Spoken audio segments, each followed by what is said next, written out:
Hi friends, welcome back to CRMP kitchen. ఈరోజు ఎంతో రుచికరమైన అన్నవరం ప్రసాదం ఎలా తయారు చేసుకోవాలో చూపిస్తాను.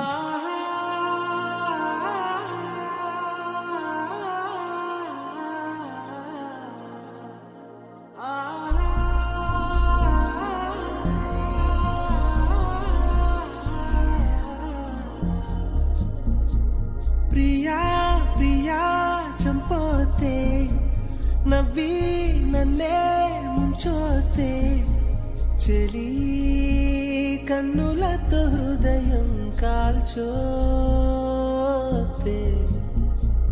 అయ్యో వన్నెలతో ప్రాణం తీయోతే ప్రియా ప్రియా చంపోతే నవ్వి నన్నే